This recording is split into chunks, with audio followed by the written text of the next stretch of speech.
Good evening, guys. So today you're in for a treat.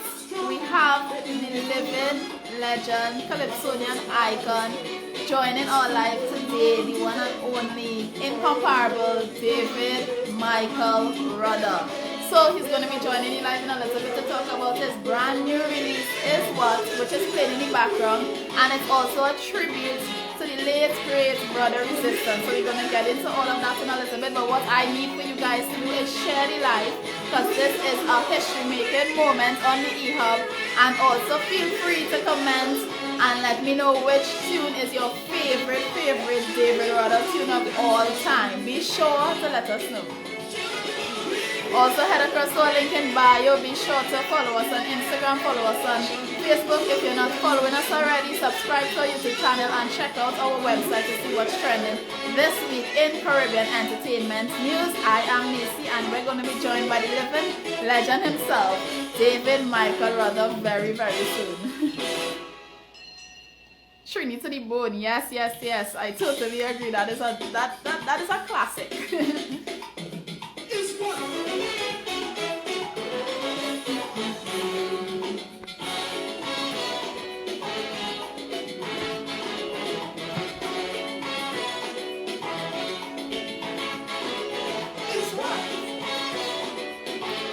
Good evening, sir. How are you? I'm good. Is it you?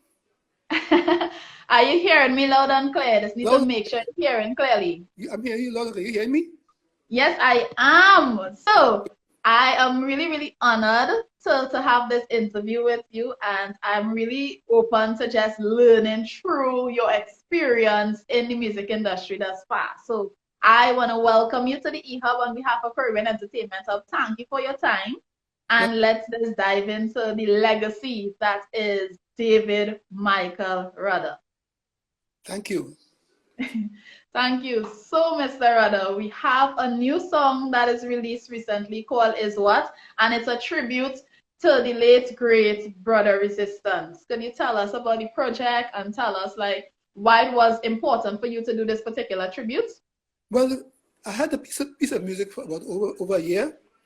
Gideon Bishop sent it to me, but I always felt like a kind of theater music. Yeah. Or music for a soundtrack, a movie soundtrack. So okay. I couldn't. I just didn't want to write any lyric just because I could write lyrics, you know. And then I was listening to it one day, and the same time I got the news that Brother Resistance passed away. Wow. And it hit me. Why am I listening to this music now? And this happens now. So it came together, and in about 5 minutes, I wrote the song. Well, we're not even going to debate that because you have been writing and putting out music for decades. I was doing some research to prepare for this interview, and I heard that your catalog is over 300 songs that has been recorded. Yeah. Wow. About. Wow. That's to even think of that number. It's mind blowing. It's mind blowing, and to know that you're still recording, you're still writing, you're still contributing to the art form that is Calypso. How does that make you feel to see the legacy? I feel like I'm doing something right, because if I wasn't, I wouldn't be here today. You know. Yes. So if I'm still on the road, I'm still flying here and there to perform. You know, that's how I pay my bills. So the fact that I'm still doing that is a plus for me. You know. It means that I'm doing something right. Definitely. What I would like to learn from you is, and I think artists on the whole would love to hear this, how have you been able to sustain such a long career, that level of longevity for all these years, and still stay true to yourself, still put out music that you believe in, and music with such consciousness and positivity in this time? How have you been able to sustain that? I think once you use the word truth, right? And once you have that inside the music, once you ask yourself, how can I be better every day you wake up, you say, how can I be better today? And you approach your craft or your art like that, your life like that, you know. Mm-hmm. Also, you must keep your ears to the ground, you know. Always keep your ear to the ground, because the most magical things come from the people on the street, you know. Mm-hmm. You know, like, I mean, it could be a madman, it could be somebody from the high academias, But you know, Yeah. listen to everybody, and I think always keep your antennas out for some kind of new vibe, a new, you know, like the advent of soca music. There was Black Power uprisings in the States, in Harlem and Watts, in Port of Spain. You know, so it was, you know, there was a time for change, you know. And out of this change came this new music called soca. So it always keep it, be aware of things that are happening in your life, in the world today, because these things are the things that are going to influence when the music, how the music is going to come out in the next round, you know. Have you ever, while being aware and staying connected, came across a topic that you probably had a second mind about writing a song because it might have been too sensitive or you wasn't sure how people would receive it? Have there ever been any songs that you would have put out with that where you wasn't sure what the direction? No, that's what I'm. People mightn't like the song for whatever reason, but the fact that they hear it and to react to it in that way, it means that it has affected them in some way. So Yeah. I don't write with fear, right? Just as I feel, and it's up to the audience to say yeah or nay, you know. So that comes out clearly in what I do, in when I create music. And I guess that always come back to what you were saying about staying true to yourself. But before you could stay true to yourself, you have to take time to know who you are. Yeah. So on this journey of becoming David Rudder, what advice would you give persons in terms of like understanding themselves and taking the time to learn about themselves and being able to stand in what they believe is true without apologizing for it? Yeah, well, the first thing I say to them is that I started professionally at the age of 9, right? And it took me 21 years. 1986 was 21 years in the business. So it took me 21 years to be an overnight success. Because along the way, I feel like I could give up, but I never felt like I wasn't going to give up. I just wanted to do more and more and be hungry for more music. And this thing is important. Listen to all kinds of music, all kinds of music. I listen to classical music, Indian classical music, Islamic music, samba, salsa, jazz, blues, you know, everything. Because out of all these things, something happens inside your spirit, you know, and you do a song and you feel like this needs a Brazilian feel to it. And it turns out to be by a girl, you know? So, and which was one of the most popular road marches ever. And I'm just saying that because, you know, when you gather all this information, all the things you listen to, when you're ready to create, all these things come back through rush back through your mind. And you kind of have to choose now to which direction you want to go, you know? So that's important. Definitely. I remember, and one of the things I always remind people, when I was a teenager, we only had 2 radio stations in Trinidad. Radio 610. Only 2? Two. And Radio Trinidad, Radio Guardian. Okay. And they would play classical music 1 hour. They would play calypso. They would play Indian classical music by Lata Mangeshkar and all these, you know. They would play Latin American music by Mundo Ross, which was a Trinidadian. So we would be given whatever the radio stations decide, this is what you're listening to.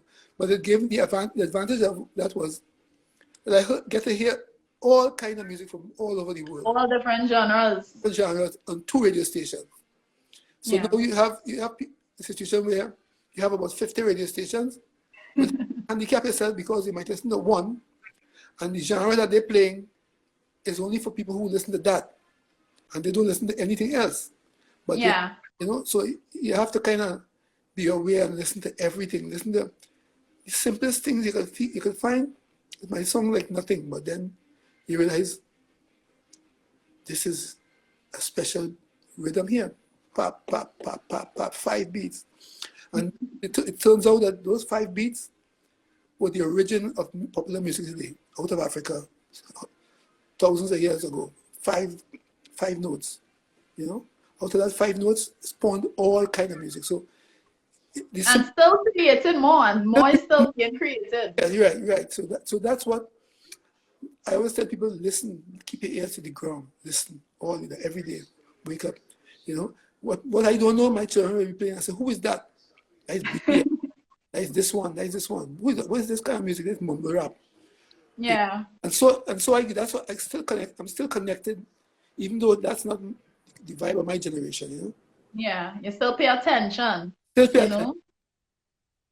And it's good that you touched on that because, as you say rightfully, like you still need to pay attention to things that even doesn't that it like it's not your cup of tea, but you're still aware because some people just know what they know and they stay in that space and that is what they keep recycling, so they're not expanding. Expanding at all. No, that's the thing. You know, if you listen to a lot of my catalog, you'll find that the music is like one end of the act and the other one is the other end of the act, but it's very, very diverse, very, very diverse. You were doing fusion before fusion was a thing. Yes, yes. Definitely.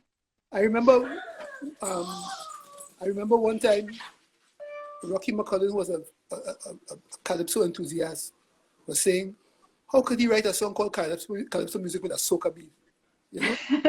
That shows that I was thinking out of the box. Yes. And I think that's the key to the whole thing. Well, everybody else know. You say, but what happened outside that box there? That is the question, right? That's the real question. You know? Let me go and explore that.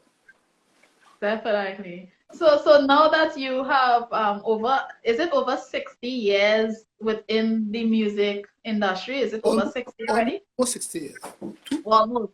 Nice. So are you planning to do something to celebrate that milestone? Well, every 5 years I do a concert. Okay. I think the last one you had would have been at Normandine's. Yeah, 6.5. Yes. So Fair Life be 7.0. Nice. So we definitely keep our fingers crossed and we looking out for that because your catalog is so huge.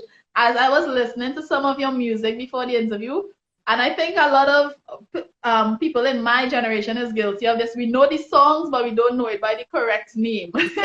Right. So I went onto YouTube and I'm searching. Huh? That's a Trinidad thing. That's a generation.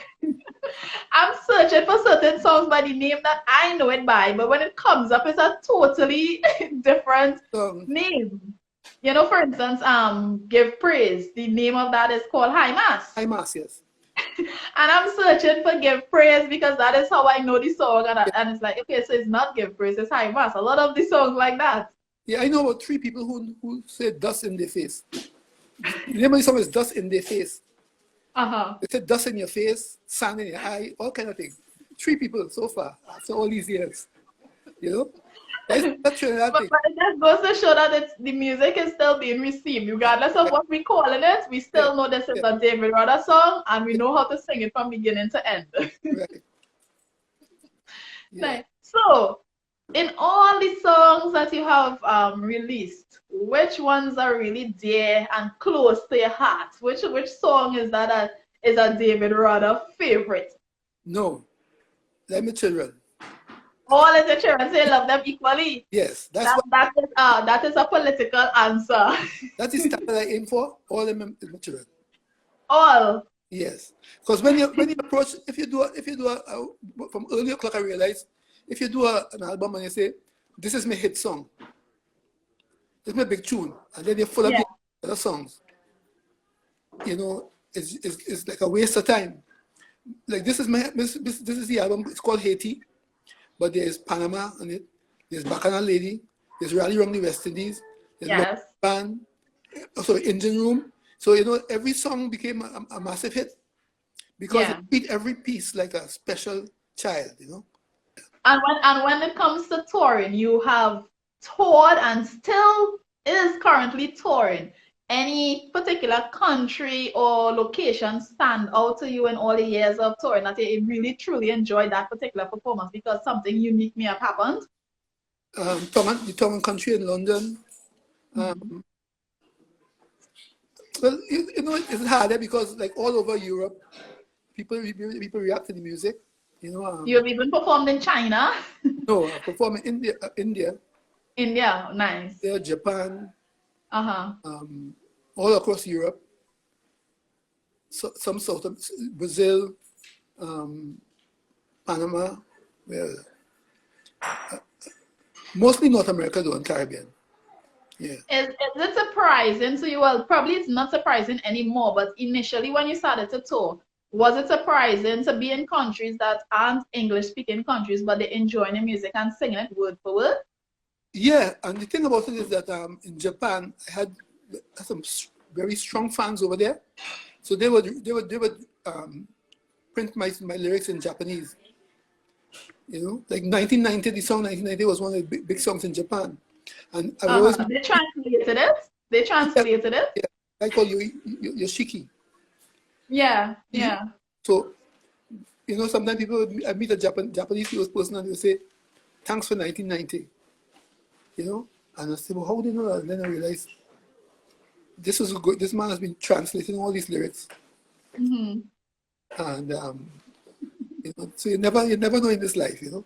And sometimes when they don't understand the lyrics, the power of the music takes over. The music itself speaks to them, you know.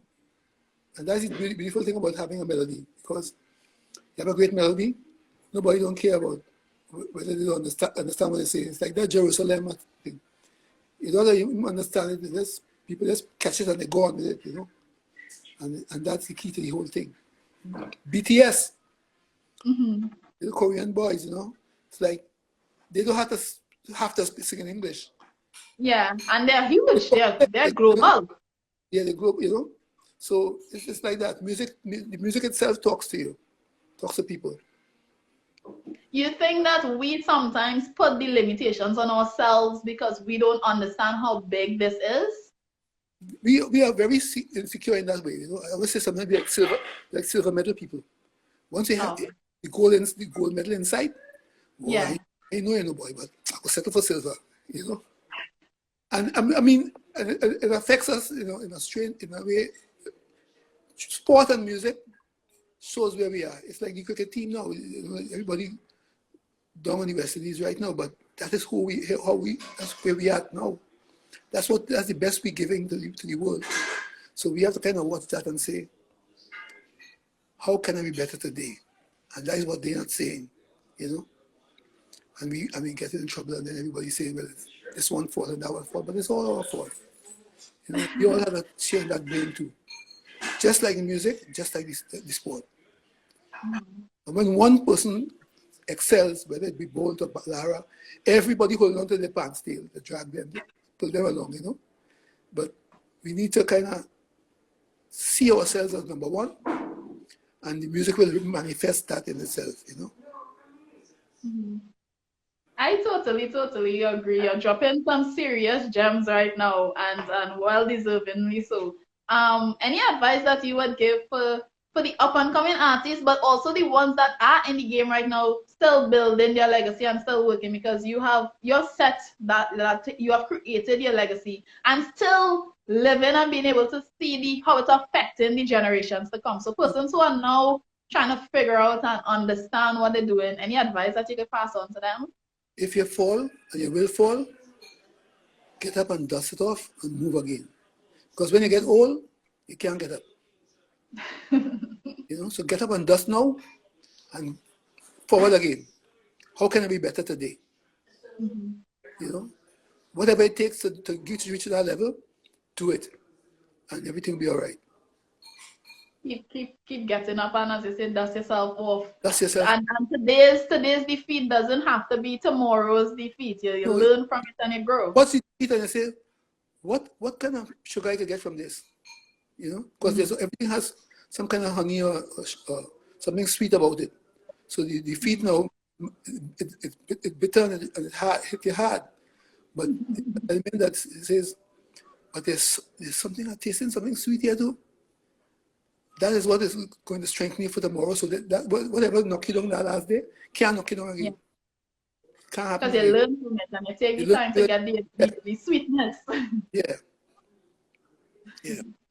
What has been one of your biggest lessons throughout your lifespan of music? What has been one of the biggest lessons you've learned? Well, I think that all the things I said to you there, yeah, listening, falling on and getting back up, you know, like I'll give you an example. My first recordings back in the middle 1970s.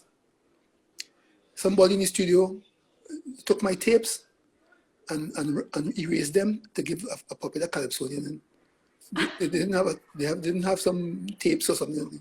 Yeah, yeah, My yeah. my tape was gone. Somebody else recorded of it. You know. Wow.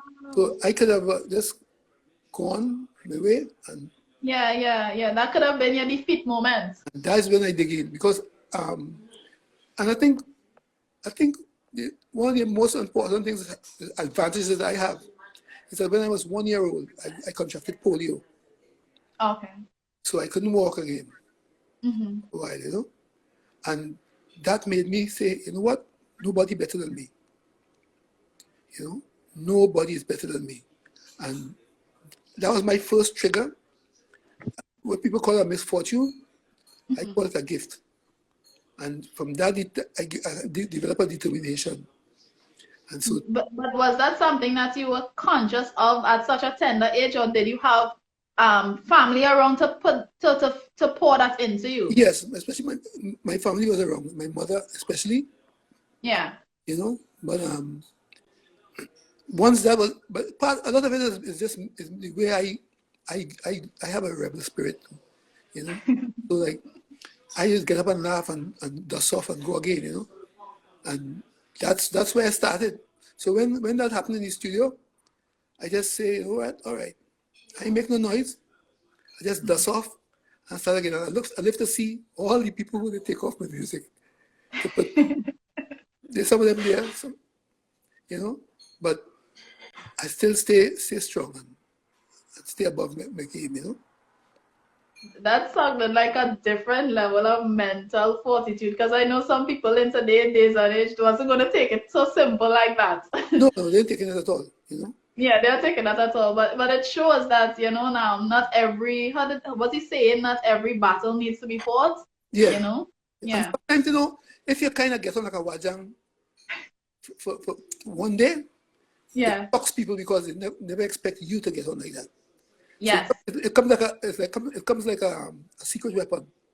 Yes. Yes. Yes. So But if that's your everyday attitude, then it just becomes the norm. it's norm, right? So if you use it like they say, what? Did you realize that boy? Fix that man up, yes. Look, you know, because they don't expect that, you know. So that is, you have these little secret weapons around, walking with you, you know. Definitely keeping that in mind. Do you feel satisfied or content? I know that you're still pouring into the cultural pot, but have you ever like stopped to look back and be like, wow, I have really, created a legacy? Do you feel fulfilled and content in what you have already created? I feel good about what I've already created, but I have so much more insight to give. Yeah.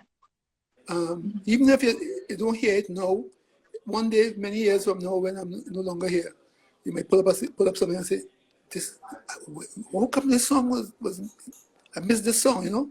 So that's Yeah. Yeah. important to keep the music going, make the music, put it out there, have your archives, you know, because you never know. Like, you know, I put a lot of my songs on on stream. Yeah. And Streaming platforms. Yeah. what has happened, there's still more to go. But the thing is that because of what's going on in the world today, Yeah. So you were saying about this, your legacy and so, you still feel like you have a lot more to pour into the art form. Is there like a memoir or some sort in the works? yes, I started it. I just got through about 3 or 4 paragraphs. So Wow. You're writing it yourself or you're working with somebody to get it done? myself, Impressive, very impressed. But you are a writer, so if you could write music, you could yeah. more than write your own memoir. Come on. Although someone who was saying that what I write in one page, he could use it to write a whole book from that. He said, but you realize that the mind, the Calypsonian's mind that I have, I cram everything into 5 verses of a whole lot. Yes. And he could take it and expunge about on it. Make a whole book about it, but he said he understands why I write like that. So the book might be short and hard and stiff, because it's like everything has been poured out there.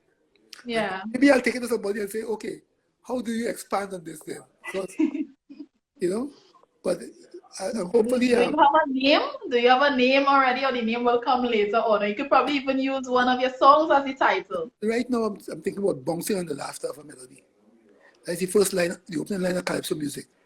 Okay. Can you hear a distant drum bouncing on the laughter of a melody? So I'm thinking about calling it bouncing on the laughter of a melody. Right? That's profound. Stone yet, but that's what I'm going at this point in time.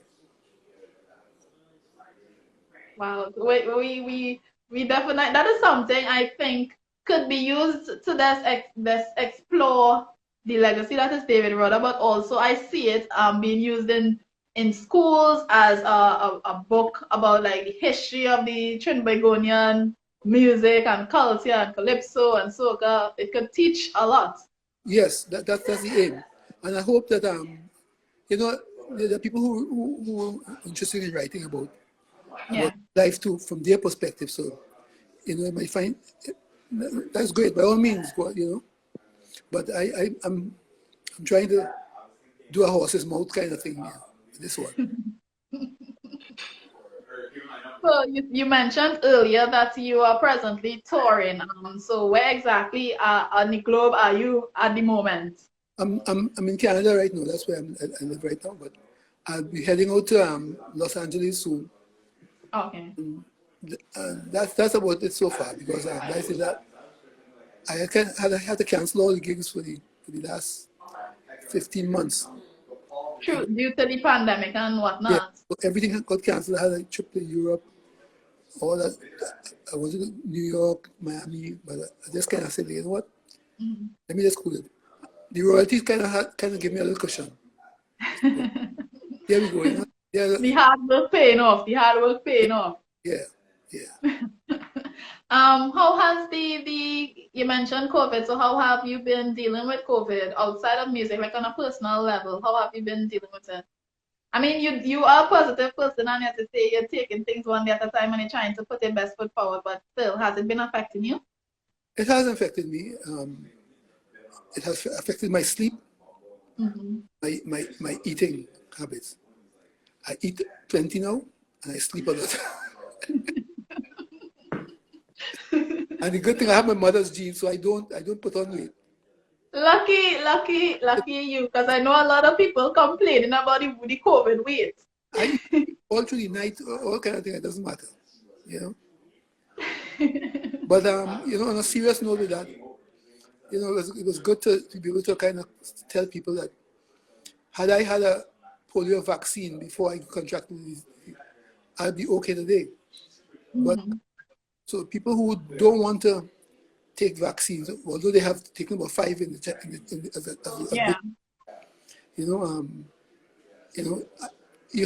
I respect everybody's ideas, but at the same time, my feeling is that I had to protect my family. Yeah. The only way to do that is to try to protect yourself. My lungs are the key to my profession. If you have no lungs, you can't sing. Exactly. The lungs, so I have to take care of business so that I can help my family through. That's how I see it. But I always say that, use an example of polio. Had I had had there been a vaccine then, it was cool, but no, it didn't have it. So watch how times have changed. So I just want to ask, outside of music, what are some of David Rudder's passions that has nothing to do with music, singing, writing, performing? You have to give us something that is totally on the opposite side of the spectrum. Well, I paint. Paint, okay. I paint. I was trained in copper repose by Ken Morris. If you ever go to the Cape Hawk Hotel, down the lobby, you see a copper mural on the wall. Yeah. Some of the work I did with Ken Morris. You know, Okay. he was like a Belmont mass man, brilliant artist. So I was one of his understudies. I'm hoping to get back into that in a little while to try to train some youngsters when things settle down. You know, So, and so, so very soon we will have pieces by David Rudder for sale or for collection purposes. yeah, if you ever see the album, the Ministry of Rhythm album, Yeah. the jacket is a couple work that I designed. Okay. So you know, This is new information. I've never really heard this anywhere. You yeah. know, I think people are unfamiliar with this talent outside of the music. That you are a really, really good artist. Painter. Do you draw as well? Draw, paint. Um, I also remember the early days of going to New York back in the 70s. We took a band from Trinidad, Mr. Ken Morris, Bronze Age of the Americas, and we paraded on the streets of Brooklyn. In those days, Brooklyn Carnival was like a few people standing up watching something, and a character passed with a pan. And here was this band. We took all the costumes up, and we paraded on the road. And from then on, Brooklyn Carnival wasn't the same. I wasn't singing then. I was just working on the study for Mr. Morris. And Yeah. so I started off doing that, you know, in the 70s after I took a little time off from the music after the whole tape business, you know. And I also love sports, so find me in cricket.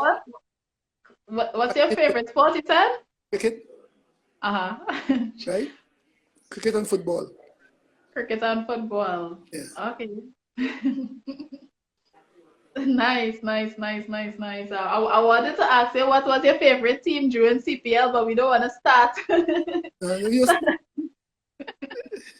But I love all sport, you know. Uh-huh. With athletics, I used to go to the Oval, Southern Games, Northern Games, Arima Velodrome, Leslie King, Roger Gibbons, the cyclist, and you know, everything you have to think about with sport, I was there. Because I loved them from my youth, and my mother used to give me that kind of freedom to travel. I take a bus to Arima to watch all the great Trinidad sprinters, Charlie Joseph and Hasty Crawford, and you know, all these guys. So, you know, I'm just a sponge for things around me. One of the things I learned too is that in a football match or a cricket match, a good line, you hear some of the best lyrics. Yeah, that is like a nice pool to get information to come back to the studio and write. In cricket or football, and somebody say something, and you're gone with that. You know?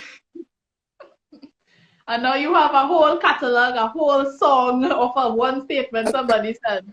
Everything is a song, you know. Everything is a song. It's if you see it. You know? That is so true. When it comes to like this generation of music, are there any artists that you are impressed by or you pay attention to, like the youngsters? When it comes to the youngsters, who are some of the youngsters that you listen to today? Well, I listen to this new style called Trinidad, right? You listen to Trinidad? Because I have to listen to everybody. Yes, yes, yes. Hey, what's going on in the society? If the society creates that kind of attitude, yeah, then it's a good thing. The art can't lie. Yeah, yeah. So the product speaks for itself. The thing is that most of them are the same topic, you know. And I find, you know, like when we move into what's the good, it's really good. Journey is about absorbing more of your society, you know. Yeah. So that is it right there. Trini bad, and I think we should move towards the Trini good. Good. Because we need the balance. We do need to create the balance, definitely. Yeah, but that's where the society is at this moment. If you take up a newspaper today and watch the headlines about 4 murder or crime, this, that, nothing positive, you know. And you say, what can I do to make this society a little better? You have to wait and see what the young people, how they're reacting to it. And through that, you'll know how much work you have to do. Mhm. you know. And so I welcome it because it makes me see the truth about where we are. And Yeah. we can't fool around with that kind of thing. That is a very good way to look at it, because some people might just say, okay, well, it's entertainment, but as you say, if you look deeper, Yeah, you know, it have information there, and if you pay attention, you will know what to do with the information. yeah. Yeah, yeah, definitely. So, is there anything that you would like to share, would like to leave us with, before you head out? I just want to tell the people, look out for one another, make smart choices, Mhm. and let's get back on the road to recovery. Let's feel the rising. The rising is coming. And Remember, that sounds like a song. That sounds like the perfect first two lines for a new song. you never know. Well, Mr. Rudder, I just want to tell you, thank you for taking time to chat with us. You have been one of my favorites, if not the favorite. I mean, I love all my interviews, but this was definitely one for me to store in the books, because it wasn't just about like giving somebody a platform, but really receiving a lot of your experience, a lot of your information that I could apply to the stuff that I do, but also life on the whole. It's not just gems for music. It's stuff that you could take and really apply to your day Right. to day and help you become a better person. And one thing I'll be taking for sure is paying attention to your surroundings, not just being so focused in your own little world that you're not aware of what is happening around you. Yeah. Definitely. We need to talk to each other again, not through iPhone or something, but say, hey, partner, what's going on? I have one of my friends all call me almost every day to find out if I'm all right. The reason why the call dropped just now is my friend Carl Jacobs, my best friend. He calls to find out if everything's Yes, all right. Mr. Kaiser Blues. Guys are blue. So that's how we grew up living. Yeah. Say how you going? Just and not just send a text. Talk to the person. How you going?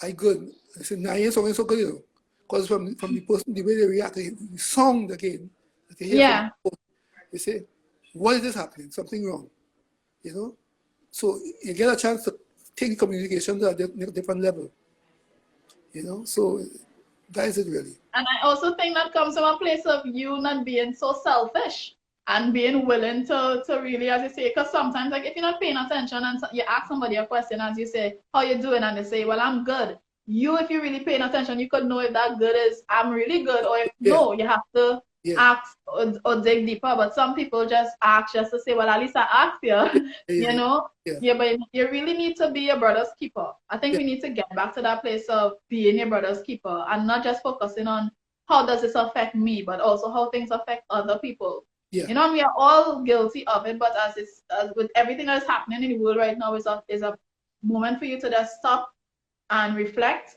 and figure out, okay, how am I going to come out of this pandemic? Am I going to come out the same person that I went in That's being? that's it. That's it right there. Yeah. How can I be better today? Yes. That I need to put that on a t-shirt and sell it. How could I be better today? That's your personal mantra. You've mentioned that about 5 times throughout the interview. You can And you tell just that you live you, by it. you mentioned it for yourself. You see, Well, that's the effect, because you poured it into me and now it's becoming a part of my language. So definitely. the bouncing and the laughter of that melody. Yes. All right. Yeah. Nice. Thank you for your time, Mr. Rada, and do have a safe and enjoyable weekend ahead. And we be looking forward to many more new releases. As you said, you ain't finished yet. You still have more to give. So we're looking Yeah. forward and keeping our ears to the ground. All right. All right, take care. Take care. Ring the bell. Bye bye. Bye.